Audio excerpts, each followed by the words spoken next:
pretty gutsy performance in the end. I mean, obviously the injuries heading and then the injuries during the game to be so comprehensively. Yeah, really pleased. Came here today with intention to see a few different Collingwood players that the fans hadn't seen and hadn't been exposed to the level. I said before the game that we'll still have 23 Collingwood jumpers out there.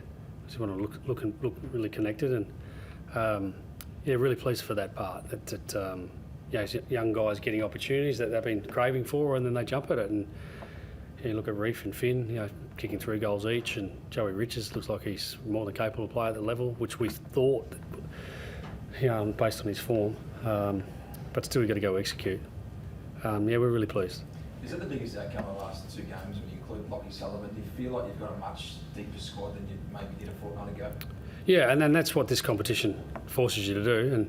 And West Coast are going through at the moment. They lose their best midfielder, and then they lose their best key forward, who's nearly winning the Coleman. That's difficult to replace. You can't replace certain levels of your talent, but all you ask is for guys to come in and do the job. And for us today, we asked to come and do your job, and we got a little bit more.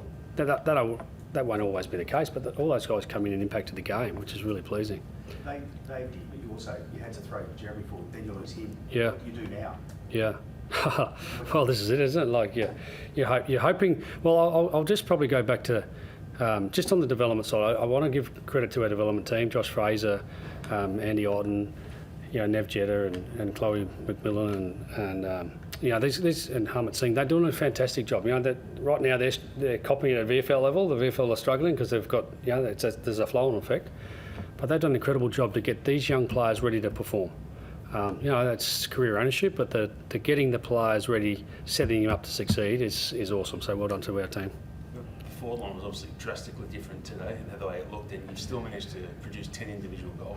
I mean, it's just a really pleasing aspect of the game. Yeah, and that's the point around what do you do next. We're really proud of our defensive efforts today. We kept an opposition to 37 points. Now, and that's really difficult to do. And so, we kept an opposition to, they kicked 5 goals. And I'm really confident we'll find a way to score.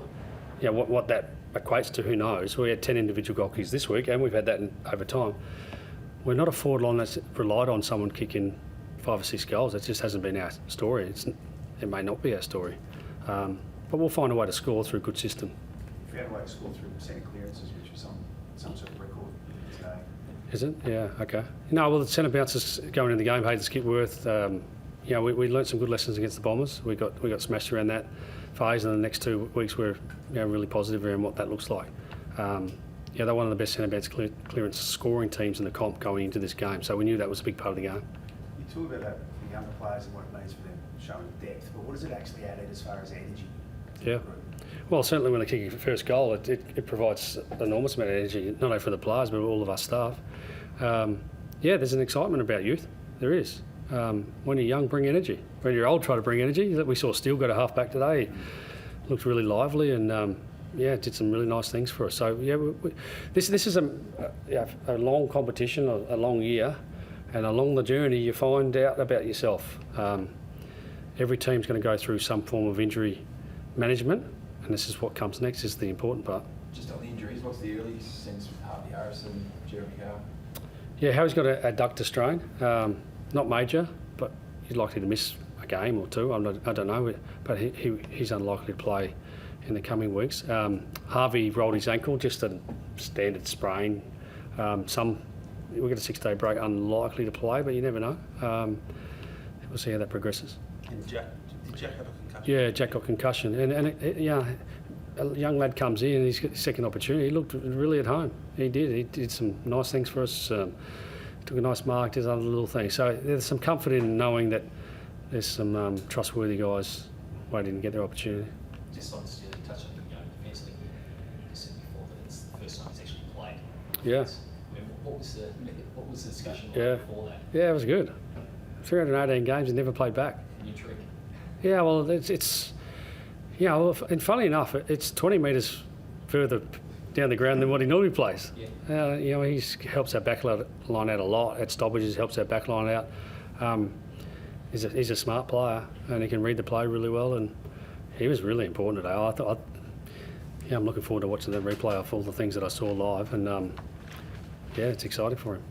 Did he need it? Did he need that move? I mean, just to sort of get him going in this year? No, I think his last couple of weeks has been progressing towards this, and change of role can give excitement. I did chat to him, and he said, I've got a bit of an excitement in my stomach, a new challenge and a new opportunity, and I don't want to put ceilings on players.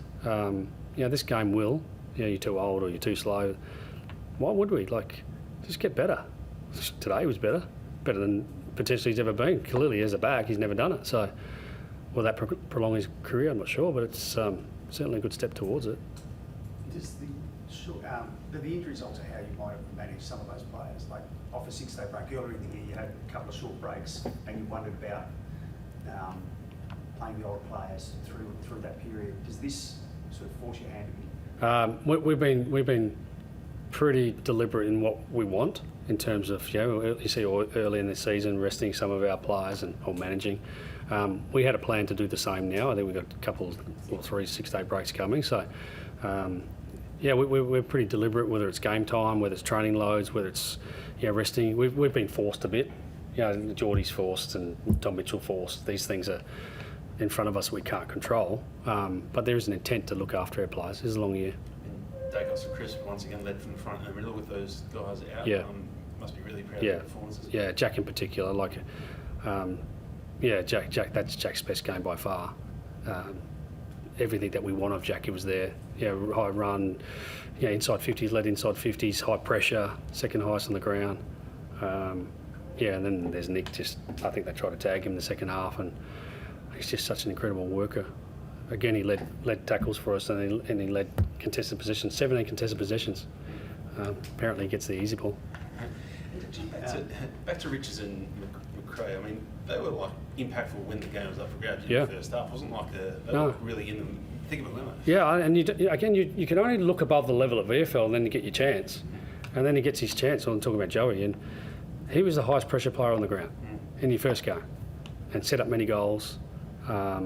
Kicked his own, maybe unlucky not to get a couple. Really clean. It did look really. Same with Sullivan. Looks really clean. Harvey Harrison really clean at ground level and in tune with the game. That's exciting for those young lads. You love the storytelling since you've been at this club, but how much do you love the Joe Richards story? Given he was playing for Wangaratta 2 years ago. That's where Derek Cohen got him from. It's quite an incredible story. Yeah.